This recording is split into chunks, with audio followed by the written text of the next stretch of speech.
Day 11 of 30. Today's topic is dealing with judgments. It's something that we deal with when we're creating content, when we're building in public, or really just in everyday life, in our business, in our life, and we don't think about, okay? We think that, oh, I am somebody who's afraid of other people's judgments, or we completely deny it. But when we actually dig a little bit deeper, we realize that we're not afraid of other people's judgments. We're generally afraid of one person's judgment. And that person, you can think back to the past, to a moment, a scenario, a scene, a story that triggered something in you, that reactivated something that was already within you. So I'll give you guys an example so that I can drive this point home. Last night, I had a dream about one of the managers. I don't know what to call him. Anyway, the CEO of a startup that I worked at a long time ago, many, many years ago, who I actually looked up to like an older brother. And I fully 100% believed in his business and I gave it my all.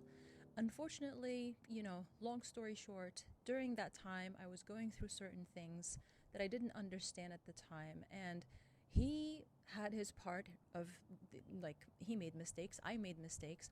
But the point is, the relationship, we had to go our separate ways.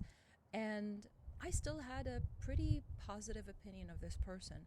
But years later, he starts following me and just not being nice. Okay, so I had to confront him and have a conversation with him, be like, one, two, three, here's where you messed up. I wasn't, perfect, but here's where you messed up. And then he didn't have anything to say to that, and that was over.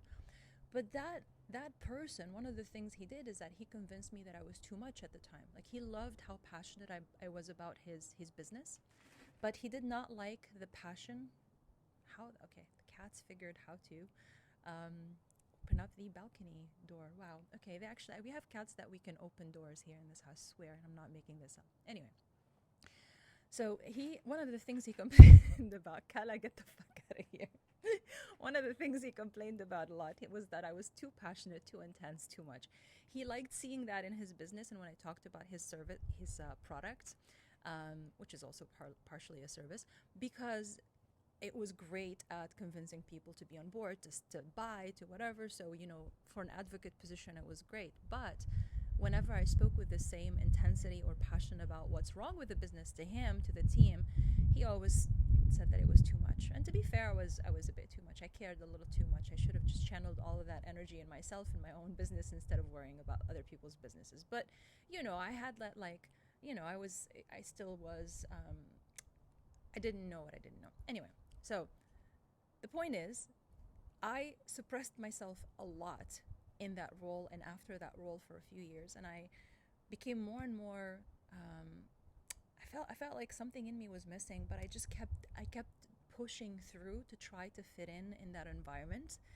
And long after that, that was still coming up for me. So whenever I was in situations where I was in the future, many years later, whenever I was in situations where I was intense or passionate or cared too much, I try to tone down how much I cared about certain things, because in my mind I was like, oh, I don't want people to think that I'm too much, too intense, too passionate. But it wasn't people, it was him. And my subconscious mind was always like, there was always this image, this flash of this person representing the, oh, you are too much. Now, does this person create this in me?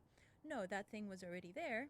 And simply being exposed to that kind of activated that or brought it to light. And it was my responsibility to work through it. So if you are feeling like you have fears of judgment, first of all, define what is it that you fear you'll be judged for. If you're not sure, look at the flip side, okay? I'm not sure what I will be judged for, but can I think of what do I want people to think about me? Do I care what they think about me? Do I want to impress them in a certain way? If you do, that is the flip side of of the pain. That's the flip side, because otherwise you wouldn't care, just like you wouldn't be worried about judgment. You also wouldn't be hoping that people will think a certain type of way. Oh, I hope they think that I'm smart and this and that. Well, you probably think you're stupid. Basically, that's just bottom line, right? So, you think about that, and then you try and remember, when did that come from? Of course, there are other ways that you can work through this, even if you don't remember. But there's a very good chance you'll get to at least one memory. Maybe not the core memory, not the core wound. That would be cool. If you can, awesome. If you can't, well, at the very least, try to remember what more recently in your life, as a conscious person, not as a a child, more recently, what happened that activated this? And once you find that, here's how you deal with it. You forgive the other person and you forgive yourself. So it's actually not at all about the judgment itself as much as it is about forgiveness. You forgive the other person for whatever it is that you think that they did, or how they are, how they're being, their actions, all the things. You forgive them for that. And then you forgive yourself by realizing that if you didn't think that about yourself, their behavior wouldn't have affected you. So you had to have that false belief about yourself. You had to have that already, that judgment towards yourself within you in the first place, for that judgment to be reflected by somebody else. And that person may or may not think that about you, by the way. They may or may not have that judgment about you, but at the end of the day, it's certainly your judgment towards yourself that creates the feeling. So once you forgive them and you forgive yourself for allowing that to happen, for not protecting your boundaries, then, then you can essentially, you have knocked the legs off of the table, right? Like you've made this idea, this belief not as solid. And this is pretty much how I deal with healing or changing beliefs too, is I look at the thing and I go, okay, um, is this true? Ultimately, is this true? And you can question anything and you can find 5 things that prove that this thing is not true.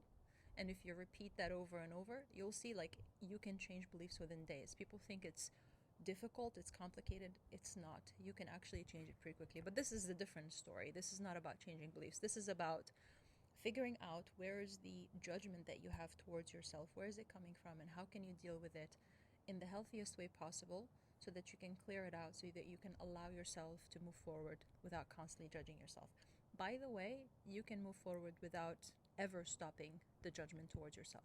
Meaning that if you judge yourself, or you think that other people are judging you, you can still allow yourself to do the thing despite that. But it is a much more pleasant experience to go through life genuinely, sincerely not giving a fuck what other people think. All right, I'll see you tomorrow.